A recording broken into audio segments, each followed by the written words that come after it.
After yesterday, I really wanted an opportunity to redeem myself, but I know I haven't really done such a good job. I'm one mistake away from going home. Yeah, Sam, describe the dish, please. This is a pineapple tarte tatin. It's flavored with vanilla, star anise, and cinnamon. The creme anglaise is flavored with coconut milk and lime juice. Did you think of another cut before you assembled it, or did you want to go chunks? No, I wanted to go chunks. I heard you saying if you're gonna do a banana, do 1.5 inches or 2 inches thick. So immediately in my mind, I think, all right, so my pineapple should be 1.5 inches to 2 inches thick. And completely different fruits. So I would have done rings. Understood. 1 inch and cut the rings in half.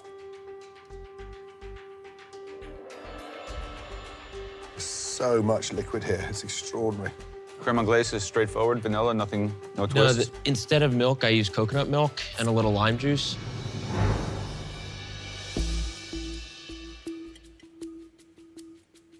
It's disappointing, Sam, because I'm really equating this to like when you get a pizza that doesn't have enough cheese, and then you kind of swipe it down and you're just left with the bottom of the crust. You know, that's what I have here. But what you do have there is well seasoned and well flavored.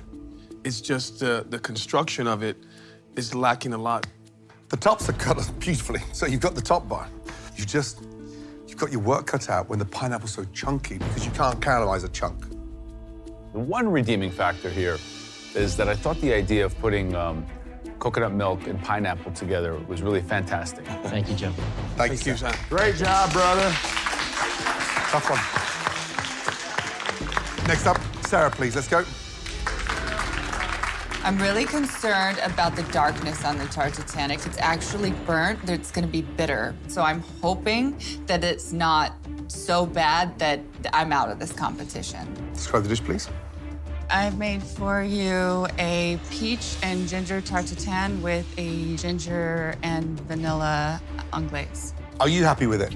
I'm not happy with it, chef. I overcooked my caramel. I'm not proud of this dish at all. Mm-hmm.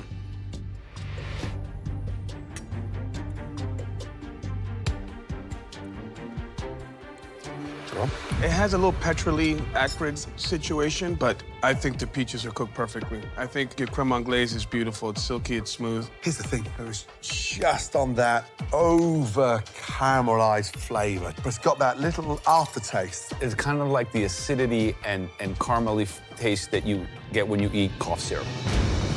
Thank you, Sarah. Good job, Sarah. Sarah, you're all right. You're all right, Sarah. As I'm waiting to hear my name called, I'm trying to listen very closely to all the other criticisms. The judges are being tough, and that's definitely making me nervous. Next, Suba. I'm very nervous. This could be bad because I put an Indian twist on a very traditional French dessert. Describe the dish, please. The dish is pear and apple tartare and a rose flavor, creme anglaise. So visually, the pears should be turned the other way. They're upside down. Tastes delicious. You know what I love about this? Is it has a beautiful golden hue to it. Not like Sarah's, like super charred. It has like a very nice color tone to it. Beautiful consistency. I think the true star is that right there, that creme anglaise. It's wonderful. I think instinctually you have a clear vision with what you want to do. I just think you need to back it up with technique. When you put apple and pear together, they cook at different times. So you're shooting yourself in the foot because the apple's disintegrated, but the pear's beautiful. Here's the bizarre news. You're like the Willy Wonka of the Masterchef kitchen. Rose water creme anglaise, it works. But every time I watch you cook, I feel like I've got to go and lie down for 10 minutes because you're so confusing. Thank you, Suba. Good job, Suba. Great job, Suba. Good job, Well Suba. done, Suba. Next tarte tatin, Evan, please come forward. Let's go, Evan. Go, Evan. I'm a little worried that it's maybe like a minute or two over, but if that was in front of me and I liked apples and fruity dessert, I'd probably neck a bite of that. Describe the dish, please. I have an apple, lemon, and ginger tarte tatin with a thyme anglaise. So aesthetically, it looks like a tarte fine.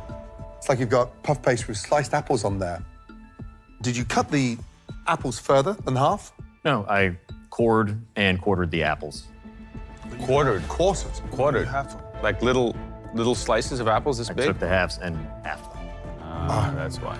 So the problem you've got there is that they'll never, ever retain any form of structure whilst caramelizing. I didn't cut mine into quarters. Let's get in there, shall we? How long did you cook it for? 22 minutes, roughly. 22 minutes. So you quartered the apples and cooked it longer than I suggested. I didn't have a timer running, Right. so I just looked for the color. Do you often bake without a timer?